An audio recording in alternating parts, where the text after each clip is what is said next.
To the kickoff of the Housing Locator Social Service. I'm Ted Kelleher with the Washington State Department of Commerce.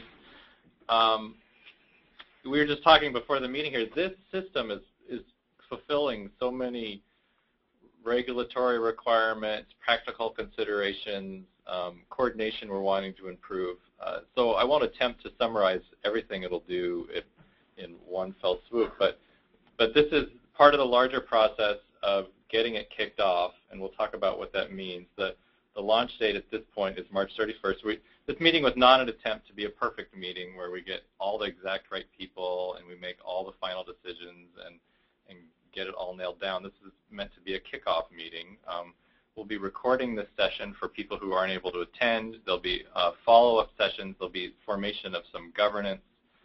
There'll be a process continuously by design. This people will be able to get involved in using the system and or having feedback on it. It's a long-term project. This is meant to be the kickoff for it. I just want to mention some of the more pressing issues why we're doing it, and other people in the room can talk about other uses of the system, all very important. One of them, though, that really drove us was that House Bill 2048 required the engagement of landlords. It's actually the requirement is on local governments. They keep a landlord list of interested landlords in every community, and that they then provide that list of interested landlords who are interested in providing housing to people with housing subsidies provided by document recording fees to clients. So there's a requirement. It's a requirement that's out there. Counties are free to do what they want with that requirement. They can use this system, which can help them fulfill that requirement. They can use other electronic systems or not any sort of electronic system at all, keep an 8x10 piece of paper, however they want to do it. But this was an attempt, this is one piece of this, an important piece of this that's immediately pressing, is to help counties fulfill that requirement under 43185C.240, and you can follow up with me if you want more information on that requirement. Help them fulfill that requirement. And there's so many other things, I won't just rattle them all off right now. It's very exciting in many ways. It's something that the good news is that this model and this particular system has been successfully implemented not only across the country repeatedly, but here in Washington State. So with that, I'll turn it over to Mary. Okay, well, let's give a quick background on how we got here from the last couple months. So Liz and I, would you like to add anything to the? Go ahead and start and I'll jump in. So I'm Mary Schwartz and I work for TED at Commerce and was charged with trying to put the contract in place to move this statewide expansion of the Housing Locator service forward. And basically my version of the history is that King County has had SocialServe.com on contract for several years, and this Housing Search Northwest website has been active for a year in King County, and they are fairly happy with it. They purchased a service that has a call center functionality, which is unique to this software, this organization. They are able to follow up on listings as they are listed on the site and then might be filled. The call center feature that SocialServe.com utilizes helps to keep listings as current as possible. So we were able to sole source a contract to implement the HousingSearchNorthwest.org expansion using SocialServe.com's product, and we've been going with a go-live date of the end of March to have that expansion occur. And like Ted said, the keys to remember are that this is helping to meet the legislation requirements, but if you already have something in place that meets those requirements, this isn't a required module for you to use. And then way back in September and even earlier, Liz has been involved in DSHS's role is? I'm Liz. Thank you. I'm Liz Prince. I am the Roads to Community Living project director, and that's Washington's Money Follows the Person demonstration project. And yeah, we have been trying to help bridge housing and services for a long time, and we're really happy to be here with Commerce today. And Mary, shout out for getting this rolling as fast as you have. It's quite amazing. And this is one of a number of things that are kind of starting up right now, including the HUD 811 funding that we just received, and our non-elderly disabled vouchers that came on board about a year and a half ago. So this is one more step towards making subsidized affordable housing available for some of our more vulnerable populations. And I just want to piggyback on what Ted said, which is this is our introductory meeting, and there are going to be more specialized pieces coming on. For example, DSHS is really interested in having this site eventually be a place where people can find residential providers as well, and some of those things are going to take longer. So if you are on the call and you're here for one of those more specialized pieces, we will be getting around to that, and this is really just our introduction to what the system can and can't do. Yes, and I would add to that that's going to be an answer to many questions that I believe will arise either during this meeting when we open up for questions at the end if we have time, or just by you contacting us with questions that you didn't have answered today. But one of the main answers is going to be, yes, that is absolutely something we should do, but we have made some deliberate choices to go faster rather than more thoughtfully. And so there have been some consequences about the decision to put this in place as quickly as possible.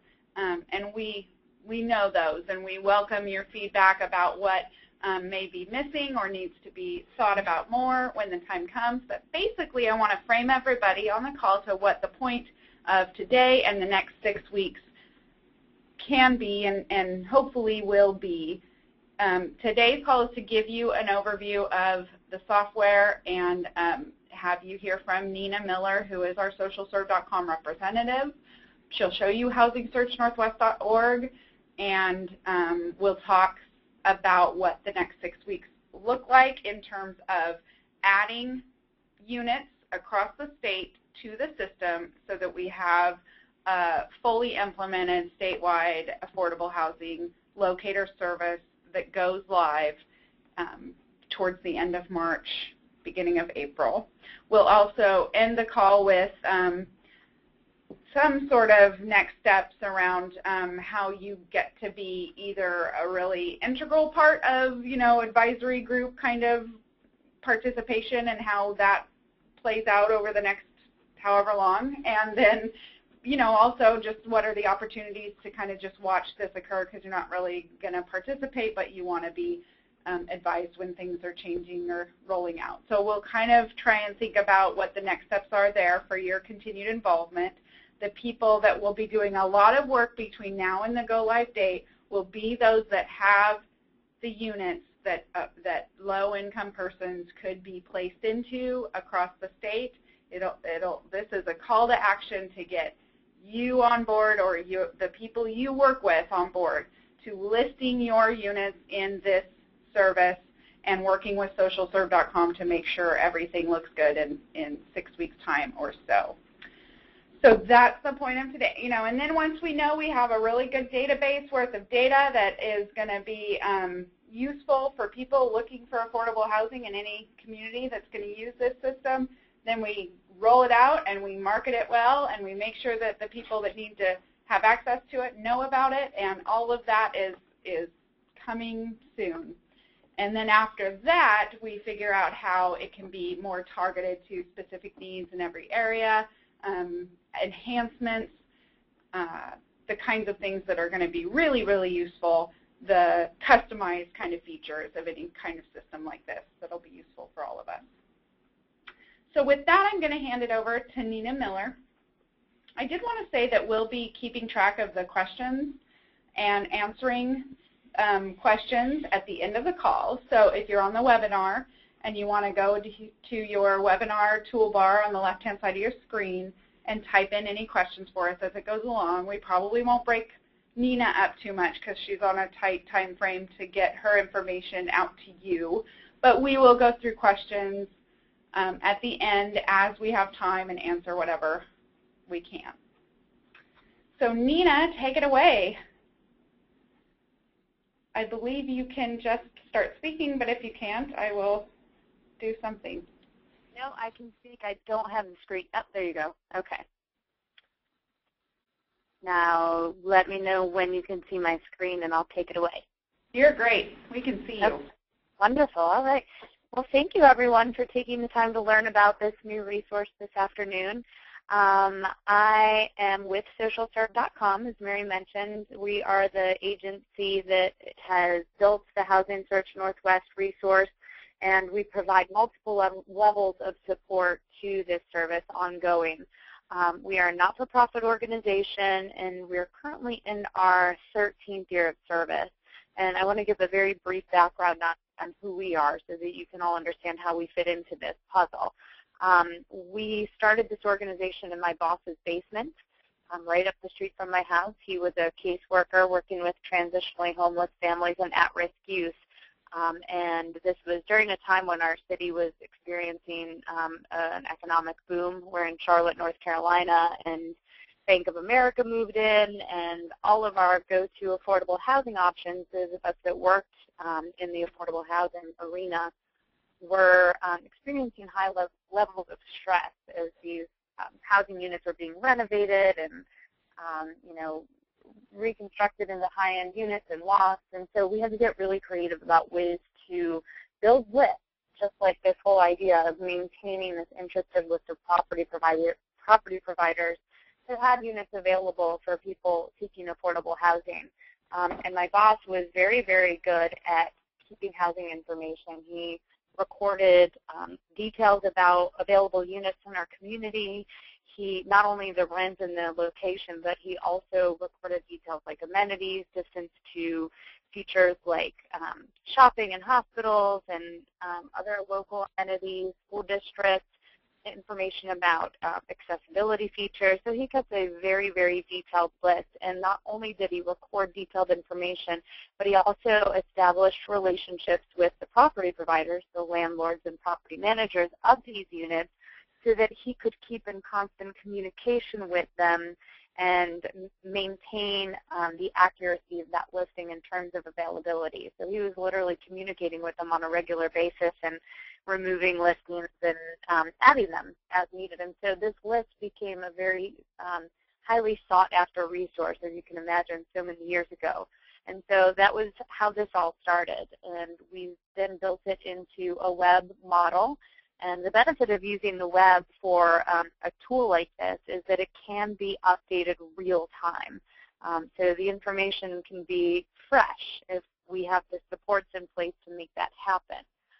So that was the idea from day one. It's a free place for property providers to list housing, and they can log in 24/7 and add units and add very detailed information about each of those units, and they can also keep it up to date. And that information includes amenities, accessibility features, like I said, and then they can also add up to 10 pictures. So our model will maintain always that this is free for property providers. We don't have any fees associated with listing a property ever. They can't, put special banners around their listings or pay a premium to move them up to the top of the list. It's all an even playing field, and it's all based on quality and the affordability of that housing. And then we also will never charge consumers, housing seekers, agencies to search for that information. And so that model has been very, very successful over the years. When we first started, we did get questions from potential funders that asked, what are people going to do that are in a transitional situation? They don't have access to the internet, or they just simply don't feel comfortable using the internet, or they don't want to use the internet. How are they going to be connected with this information? And at the time, we did have a number that folks could call, but we realized that if we wanted to expand this service to really increase access to housing in the way that we have in our mission, we needed to stand up a call center.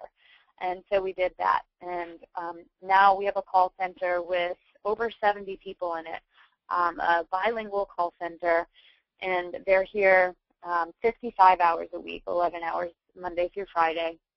And they have 3 duties each day when they come to work.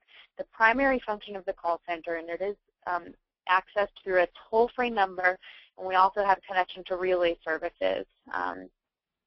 Their primary function is to help people locate housing. So we take phone calls from individuals seeking housing from all across the country, all day, every day. And we don't have any time limit placed on our phone calls. We will spend as much time as is needed in order to provide that individual or that family with resources that meet their specific housing needs. So we'll spend as much time on the phone with them as we need to. So we'll give information by phone, we'll email it, we'll fax it, we'll mail it. However we can get this information into people's hands, we do so. The second thing that the call center does all day, every day, is works with property providers to get their listings in the system. And I want to mention that we do make sure that our tools are extremely user-friendly. So this isn't just for people searching for housing, but also for property providers. It's very easy to register. It takes 5 minutes to register. Depending on how detailed a listing is, it can take up to 10 minutes tops to add a property. We have all kinds of special features built in to make the listing process easier for landlords. But we will always have a call center available to them, because what we found is that even the most savvy, internet-savvy landlords sometimes just prefer to make a phone call. They'll be driving between properties, making renovations. Maybe they just recarpeted a unit. They want to dial a toll-free number and let us know that they made that renovation, and they would like to see it immediately reflected in their listing. That's fine. We'll do that for them. And then, of course, we always have that group of landlords that never wants to use the Internet, which is completely fine. They can always call through the call center, and it is a very personalized service. Our call center representatives take a lot of pride in what they do, and many of them will sign on to be a liaison for a particular landlord or a management company, so that that landlord can develop a relationship with them and maybe even just call directly through to their extension. And the last thing that the call center does is keeps the listings in the system up to date. And this, I think, has been critical to our growth, or I know that it has been over the years, because truthfully, if you hand somebody, and it doesn't matter if they've been displaced from their home because of a disaster, which we do extensive services around post-disaster relocation, or it's somebody whose voucher is about to expire, if you give them a list of properties, a static listing, and you don't know when it was last updated, often you've hurt them more than you've helped them. So we are very serious about keeping the information in the system current. And the way that we do that is if a property provider has a vacant listing in the system and they haven't either logged into that account or contacted us through the call center after a 2-week time frame, it just flags their account so that we process through an update. And how that works is if they've been working, if they have an email that we communicate with them through regularly, then the first thing we do is to shoot that landlord an email. It tells them what properties they have as available, and it actually gives them a quick link that they can click on. It takes them right into their account to review the information. That's all they have to do is review and verify, and then they're done. If they don't respond to that email or they don't have an active email with us, they get 2 phone calls. And on that second phone call, if we still can't get them to pick up the phone or return our message, we temporarily remove that listing from the public search until they can verify that it's accurate. And I want to say here that we do not delete the properties. We never delete the properties, because we want our property providers and landlords to detail their properties. We want them to put not only the basics in, but the accessibility features and all the details that I mentioned earlier, because it gets them a more qualified tenant, and it also helps the tenant drill down to a list of properties that really meets their needs. So we're not going to, after they've invested this time to describe their properties in this wonderful level of detail, we're not going to delete that information. we go from the back of the system and we can change the status just so that it can't be searched publicly until we can verify that it's available. So that's how we keep the information up to date. And I also want to mention here, some of you may be wondering, okay, well, what if I have a large multi-unit building and I have a lot of vacancies? I very rarely am full. Well, in that instance, we're certainly not going to be calling you every 2 weeks and making you update your properties. We don't want this to be a nuisance. And so we're very much open to talking to each landlord about what their updates look like. And if there's a lot of vacancies, we can reset that update cycle to default to 30 days, 60 days, and then in some rare special cases, we can do a 90-day update.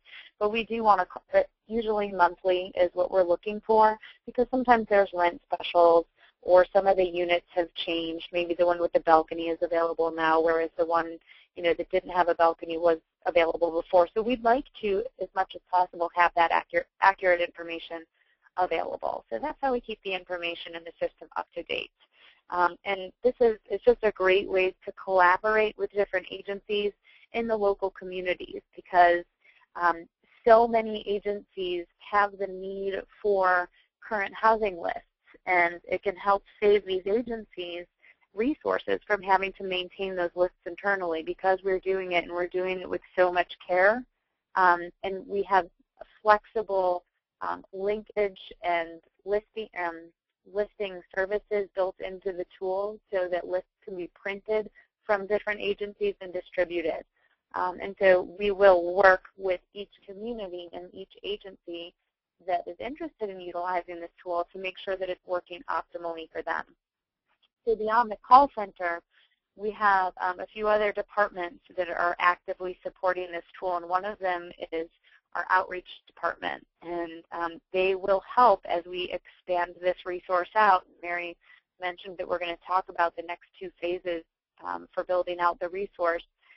They will help with all of the marketing, all of the training, distributing materials, making sure that all of the agencies in each community are aware and comfortable with this tool and are also using it optimally in order to serve the needs of their clients. And that's going to look very differently from agency to agency. And because we serve across the country, we have a lot of experience and a lot of great models in place that should work for any needs that any of you can bring to the table. So we're really, really looking forward to having that collaboration on the community level to make this work for you. And some of that may look down the road like some customizations and adding resources and things like that. So those are conversations that we look forward to having. Before I get into the demo, I also want to talk very briefly about our development team, because this is another thing that's very unique to our organization. Our developers all work in-house. We don't, all of our development takes place in-house. And we have very, very talented developers that have left very high-paying jobs to come work for a socially responsible company like ours, and they take a lot of pride in their work. And so the benefit of having them in-house is that they're very responsive to inquiries that come in about improving user-friendliness, adding different links and resources. And so I just wanted to make it clear that they're here to make this resource the best that it can be, and we're always making enhancements. And then one other thing about our organization is that the call center, we do hire people out of housing challenged backgrounds, and so you're going to get a really sensitive, wonderful, happy person when you call our call center. We have a great team in place. We provide all kinds of paths towards professional development, management, all of these wonderful things. And so we've got a very stable staff of folks that absolutely love their job, and it lends itself to the friendly service that they'll provide to all of you.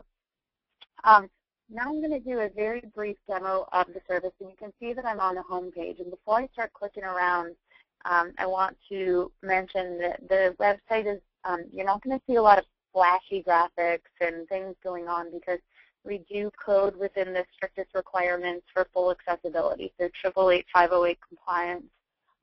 The site can be used by all kinds of screen readers and other forms of assistive technology. And we do have blind caseworkers in many of our states that use this tool and report if there's ever a glitch. But we are very happy to say that this is a fully accessible website. Also, it is fully translated into Spanish, so any link, any functionality that may be selected can be utilized in Spanish. But we also provide a Google Translate widget, and I know that there's many languages spoken in Washington State. So if you use Google Translate, which is in the top right-hand corner here, a page-by-page translation can be generated anytime somebody is viewing information through the site. So as you can see, we try to keep the look and the feel simple. We feel that less information is better and fewer clicks to results is best. Kind of the rules that we live by. We have find a place to rent, list a place to rent, regional resources, and frequently asked questions. Very straightforward. And then across the top, you're going to have the same links. If I'm going into the property provider to list a place to rent, I choose list a place to rent, and then I select the city that I want to list in, and it brings up a resources page. And again, a lot of these pages are things that will be customized and built out as we continue to grow and connect with different communities across the state. But we have basic information here now. We have fair housing information, instructions on how to list properties, information about the Housing Choice Voucher Program, and then a link that folks can submit a request. This is a landlord resources page, so it really can grow out quite a bit as we work with the community. We can put things like, information about healthy homes and lead-safe housing. We can put housing quality standards. It's kind of a, landlord interest page. So as a landlord, I can either register online, by phone, or I can reset my password or log in. If I register online, and you'll see some of what you see here is because I'm logged in and I'm an administrator of the site. But the form would start here. The landlord or property manager can complete a very simple form. We just ask for their contact information, their company name, if there's a website that this landlord or property management company has. If they put the website in there, anytime a tenant views their listings, that prospective tenant can also click right into that website. This is great because we have a lot of landlords that invest their own resources into developing nice websites with information and applications and pictures of the properties. We want to cross-channel market as much as possible. So that's in there. And then we ask for contact information. We do ask for a private and a public email because there's a public email tool where a prospective tenant can email a landlord directly from the site. And then a private email is what we would use to keep information in the system up to date. We ask about criminal checks and credit checks, application fees, what types of documentation does the tenant need to bring with them. We ask these details because as a prospective tenant, I don't only want to know if that particular housing unit meets my needs, but I'm also going to want to know what's required of me when I go to apply. That may weed out some of the properties before I invest my own resources, put my kids on a bus and drive across town to look at a unit. It might not be suitable for me for many reasons. So, it's educating the tenant, and it's also giving the landlord more qualified callers. At the very bottom of the page, I'm just going to briefly mention this. This is something that, is an overtime service that we provide. And basically what it is anytime a landlord registers to list properties in the system, we just ask them if they would be open to working with agencies in their community that work with these various housing challenged groups. This is not saying you will or will not house. It's saying nothing other than I would be interested in learning about programs in my community to house special populations. And it's something that we collect the data in the back of the system. It's never viewable publicly, but eventually we'll work with different programs. I'll just give one example, like maybe the VASH program, the Veterans Housing Program, where VASH administrators may want to connect directly with landlords that have expressed an interest working with vets.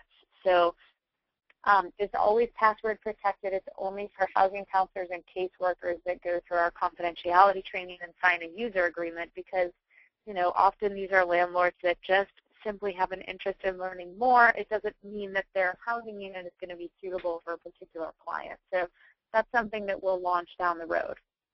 Once a landlord is completed with the registration form, they submit the form. They can choose their own username and password. And as an internet-savvy landlord, I can start registering and listing my properties right away.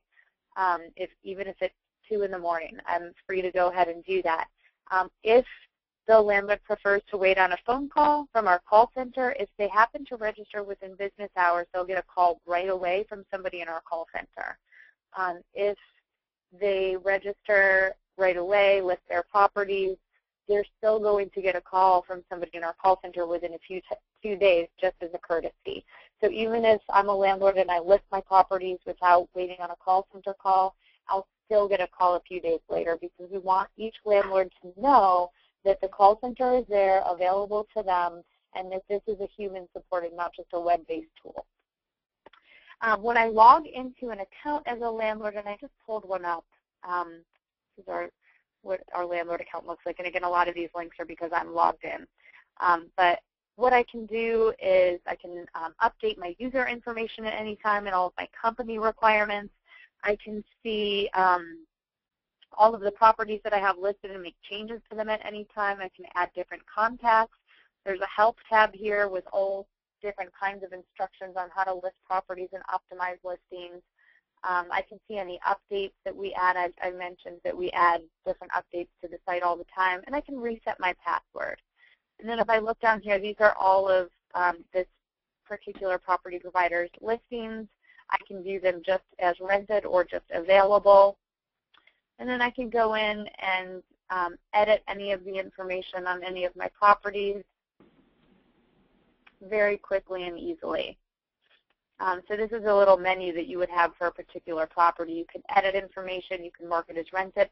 You can clone a listing, and these are all things that the call center can help with. But as a property provider with a multi-unit dwelling, you don't have to go in and add 100 units. We have all kinds of cloning tools and inventory tools to make that easier. You can add pictures. We have an online classified listing tool where with one click of the mouse you can produce a Craigslist-style posting that's within the character limits of a Craigslist posting. That also includes a link over to the Housing Search Northwest site so that that person searching Craigslist can see the full detail that is supported by this system and all of the different pictures that can be posted on here. And then you can delete your listing or change the city. Also, we have analytics. So somebody that has a property listed, you can go in and actually see how frequently that property has been found in a search and how many times somebody has clicked on it. So we record all of these impressions and clicks from the back of the system. And this really helps property providers know, is the site working for them? Are they priced effectively within their market, on their street, or are they overpriced? So we try to make this a very transparent tool so that we can drill down to optimizing each listing for each property provider. Hey, Nina, but real fast, can you speak to the affordability standard that we've set? Yes.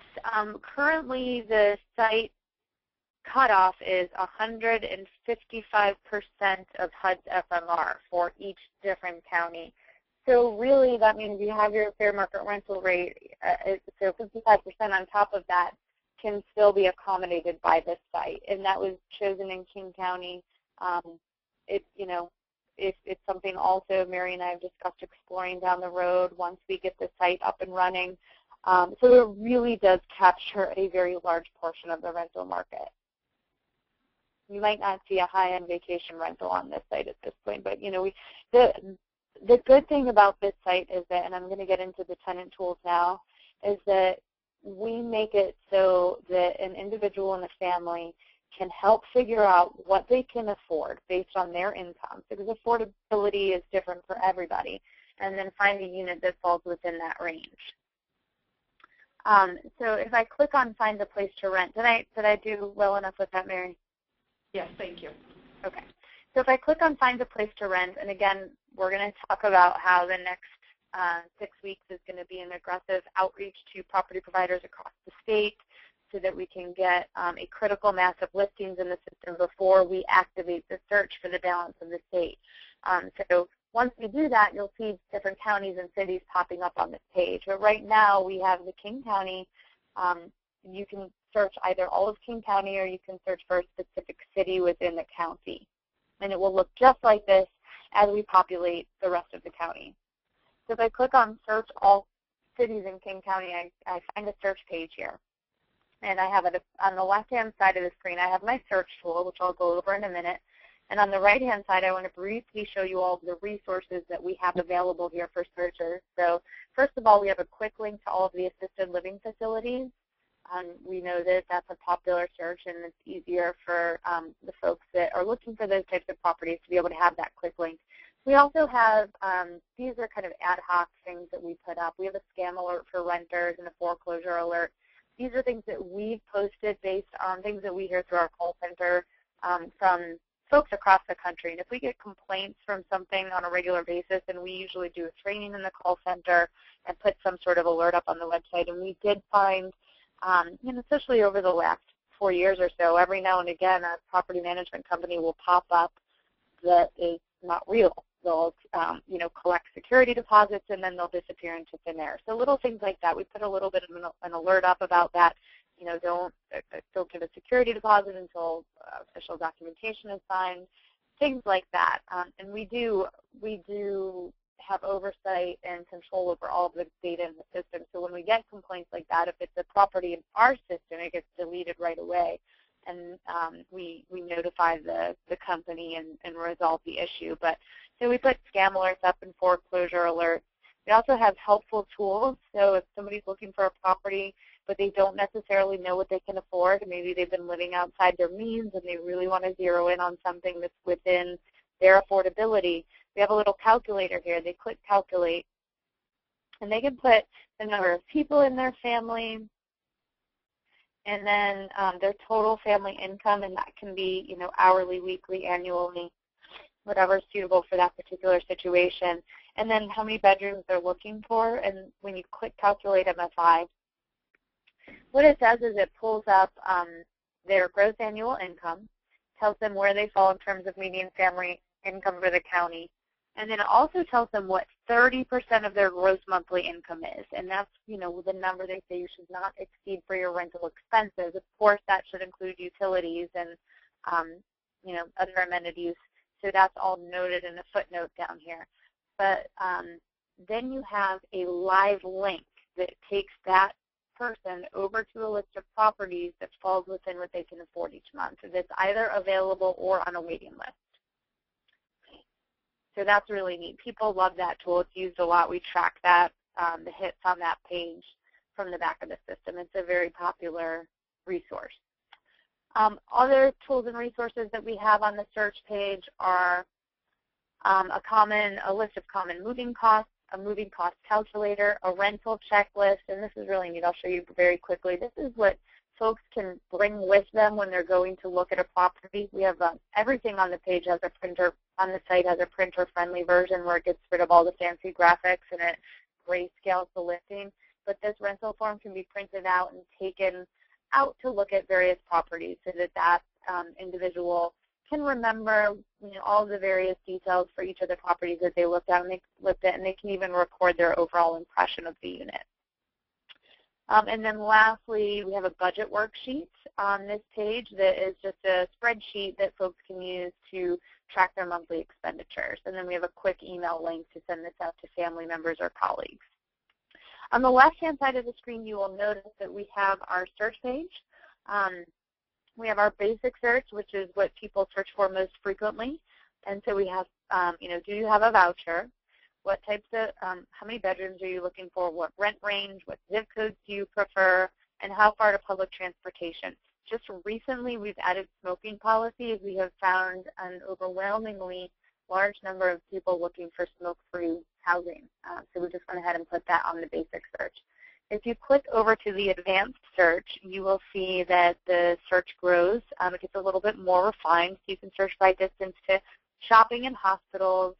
You can do a distance search, and this is actually cool. We have a mobile app here where if you're searching from a mobile device, it'll search from your actual location. Or you can put an address in. A lot of people want to live near their office or near a particular family member's house or near an agency that they frequent. They can put the address in there and search a particular distance from that address. They can also search a keyword search, so if they know a building name, they can put it in there. If they drove by a house and they just remember the street name, they can put the street name in there. It will crawl all of the listings for that word. We can do a property type search. This is good for people that, for example, want to live in an apartment. They don't want to have to keep the yard up or what have you. They can specify the type of property that they're searching for. And then we have additional filters like, are pets allowed? Is it furnished? Is it air conditioned? What types of appliances are included? Is there parking? Exclude properties on a waiting list. This is great for folks that need to move quickly. And then we have a short-term lease field here. Short-term lease is really, that becomes very important post-disaster. We have a lot of, especially right now, we're still working very hard to rehouse people from Hurricane Sandy, believe it or not. And a lot of these folks just had a lot of flooding in their home, and they only need a rental for 6 months because they're just waiting to repair their home. So that's really used much more frequently if we're in a disaster response situation. But anyway, those are the additional fields. And then lastly, if I click on accessible, you will notice that the entire right-hand side of the screen gets replaced by a pretty long list of accessibility features. This is a phenomenal tool for connecting those landlords and property providers that invest resources into either constructing or renovating units with wide doors and ramped entryways and, even more detailed things like accessible kitchens and bathrooms.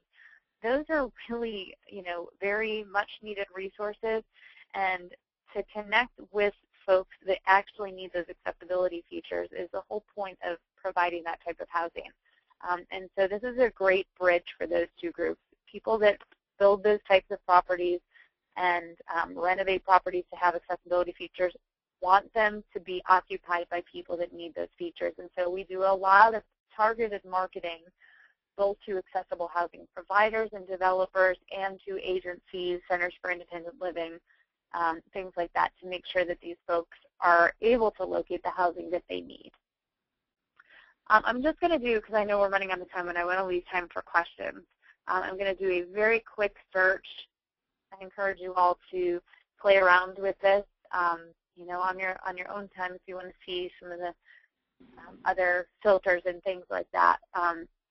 But in fact, I want to do one other thing.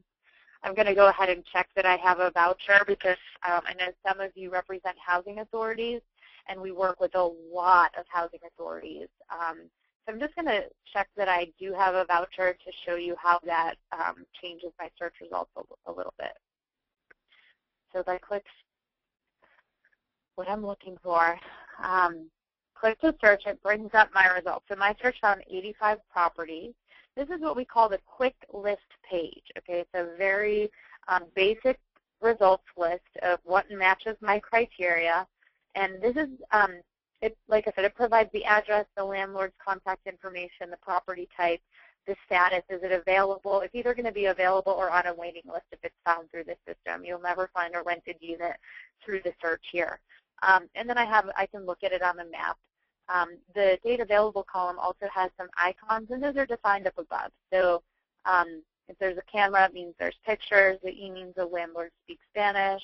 Pets are allowed. If it's an income-restricted property, non-smoking, washer, dryer, and then the wheelchair icon for units that have accessibility features. So those are just highlighted in the data available column. The list can be sorted by rent. It can be sorted by, the landlord's name, when it's available, building type, whether or not it has pictures. I can also view my results on a map. So I click Show These Properties on a Map. It might take a minute to render here. But you'll see my results will be displayed now on a Google map, which also happens to be interactive with the search. I'm going to wait for this to come up because I know we're on a little bit of a delay here. So these are all of my results, and if I click on the balloon, It'll show me that property, a brief description of that property, the landlord's contact information, things like that. Oops. And then the map is also interactive with the search, so I can click on a spot on the map and do a radius search from that point. If I look down below, if I want to see a property in detail, well, first of all, let me mention this. You'll notice that underneath the address, you'll see King County Housing Authority, you might see Seattle Housing Authority, and you might see Renton Housing Authority, because all three of those housing authorities use this exclusively for their property providers to list vacant units in the community, and we work with them on many, many levels to make sure that their voucher holders are accessing this information, and we help their landlords list properties. We also have imported state files of their jurisdiction so that if I'm searching, I know which addresses are served by which housing authority. So you'll see that there. If I click on the address, you'll see the full detail of that property. Okay, and this is a good example because I mentioned earlier that we do link directly over to the website. This happens to be the lodge at Peasley Canyon, and so I can get right into their website. I can email them directly from this listing, and then I can actually take a virtual tour of the property by clicking through all of these different pictures that they've listed, which is wonderful. And sorry.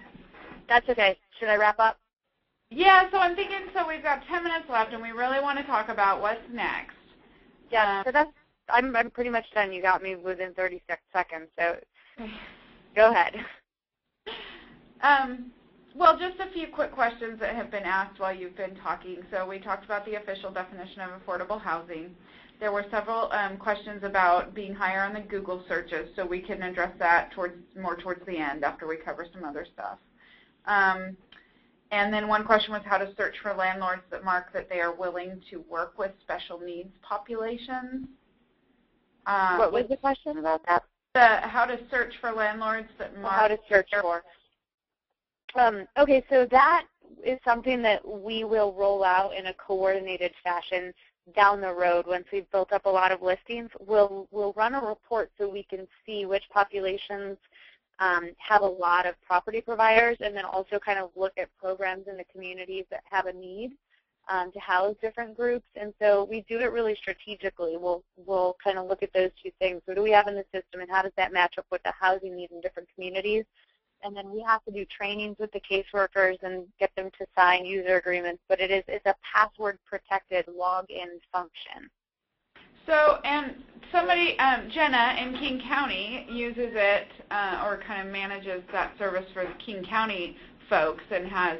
So this one is just another benefit to purchasing socialserve.com is that, you know, King County and have been doing the whole thing for over a year, and then special features like what was just discussed, and have some good best practices, you know, that they could share, and things that we can, ways that we can roll that out. So, right, Nina? Yeah, exactly. And off to Jenna, as if I've talked to her too, but I know she's on the phone. And yeah, absolutely. And, you know, we really, what we're doing in a lot of our other regions is a lot of education and outreach when we work with an agency like that, because it helps us to make contact with property providers, and if it's appropriate, we tell them about the programs and things too. We've got the call center staff to do that. And somebody asked if you can add services to the search by distance section, such as public transportation, schools, etc. Yeah, yes is the answer. Yeah, public transportation is in there. School district is in there also. So, and if there's other things, we can. And I know that we haven't really talked about Snohomish County, but Snohomish County is coming to the table as a great model for us and how we can get this established in different communities across the state and kind of incorporate different things like access to different facilities, and all of that is more than doable, yes.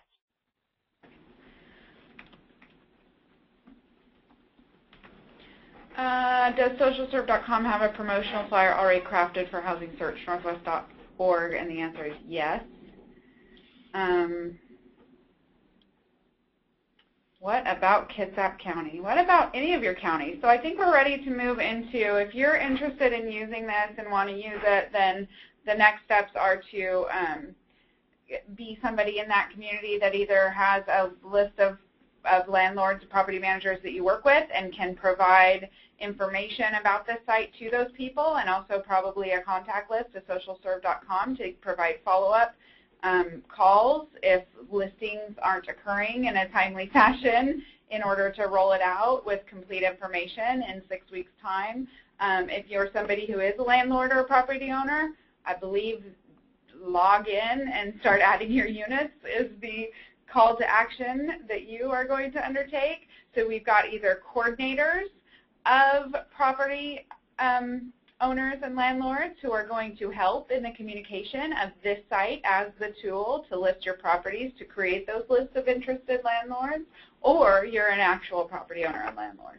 If there's a site already in place in your community and something that's already been agreed to as the housing locator search, I mean, I don't think the idea here is that this is overriding that or an addition. You want to just know what the choice is locally to either use this site or another site, but the job would be to get units listed on the local jurisdiction's affordable housing locator website, and this is an option for you and can be used immediately. So Nina, what's the next steps we need to get into advisory groups and start contact list information?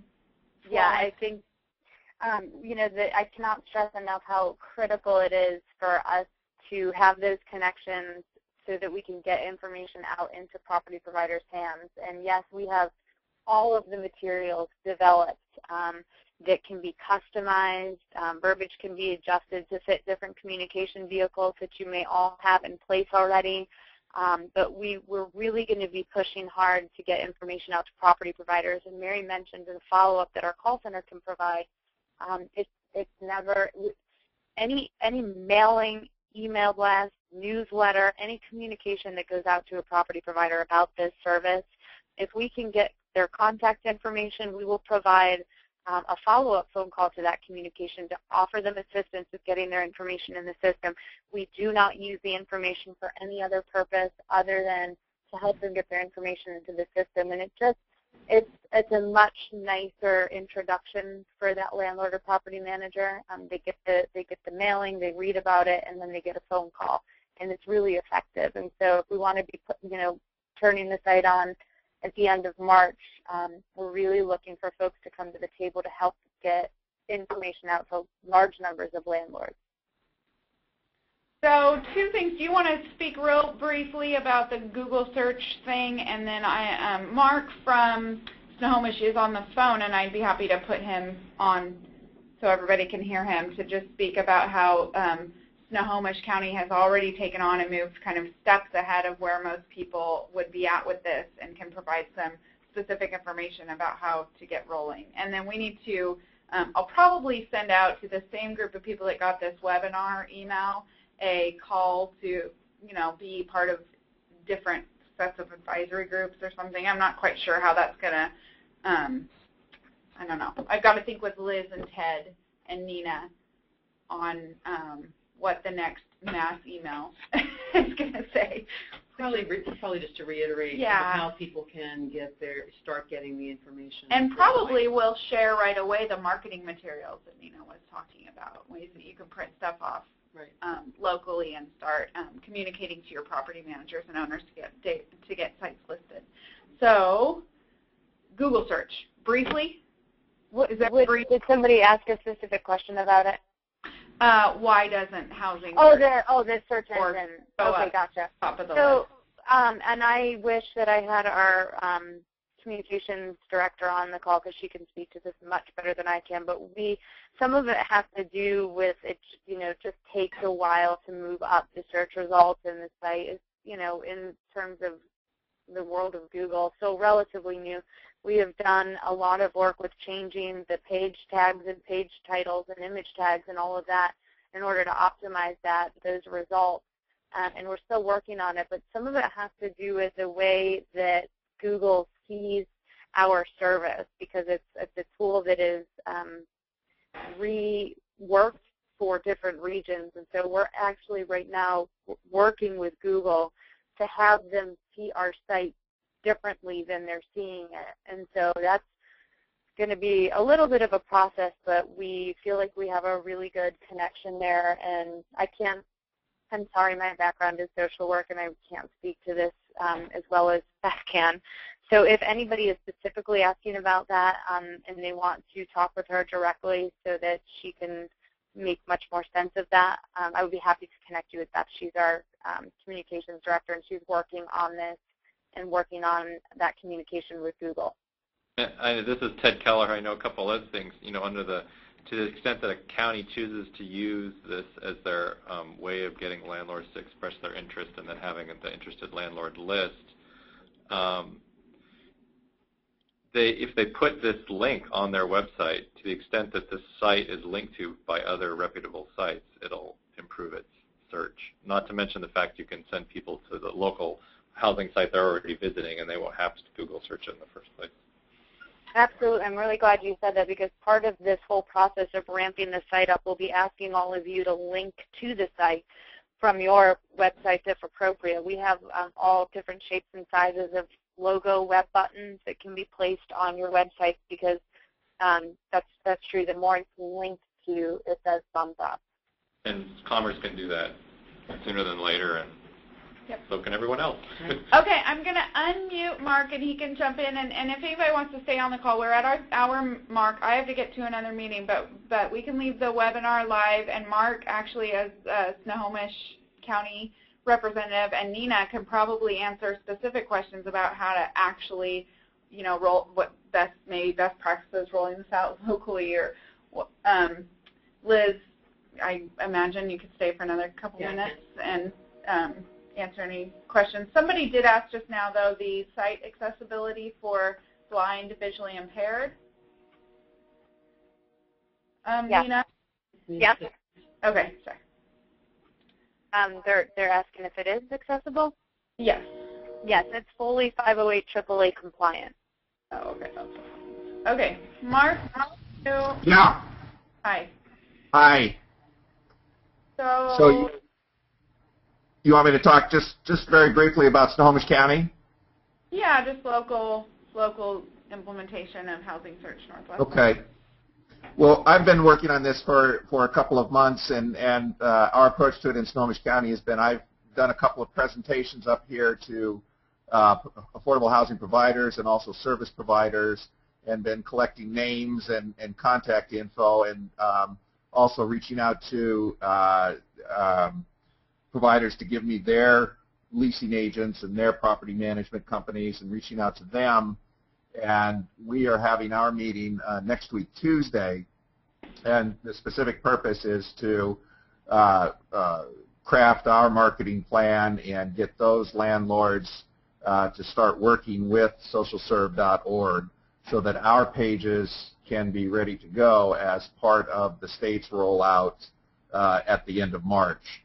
So we're not really that much further ahead than anybody else, perhaps a couple of steps. So that's where we are up here. Thank you, Mark. We're on the wrong side of the track. Sorry. There That was not a signal for you to stop talking. A train passing by. And I thought I was getting the beat there.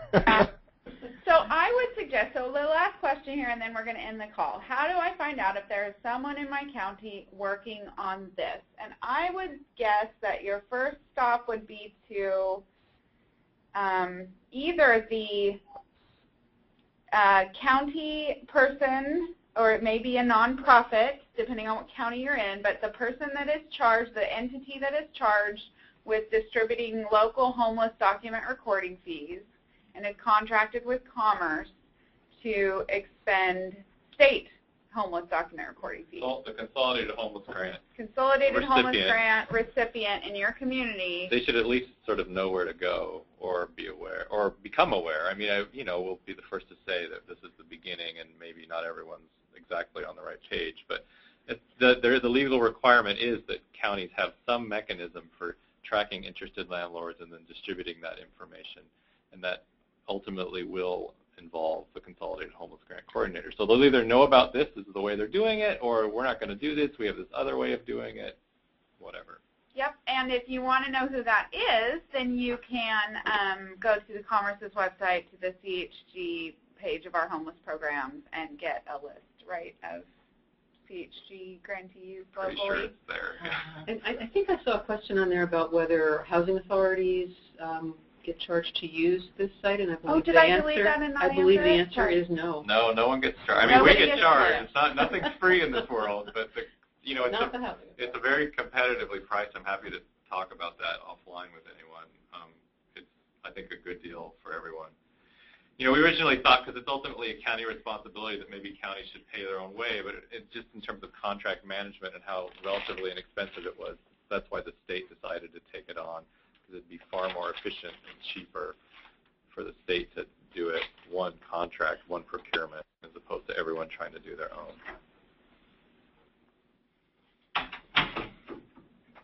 Anything else before we wrap up?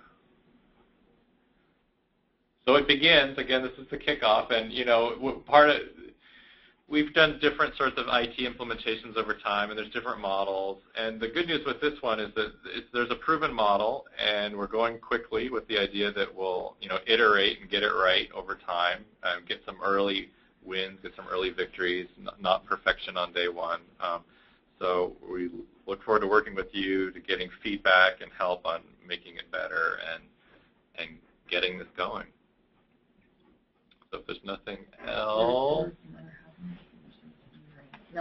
if there's another housing locator service in the area, I mean, it's ultimately up to the community to decide that this is not a requirement.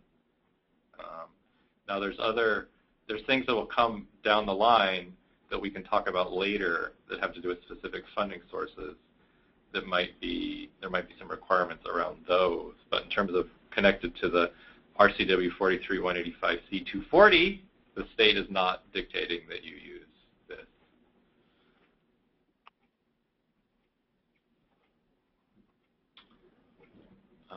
Okay, so thank you, everyone. Keep the questions coming. You know how to get a hold of us. Thank you.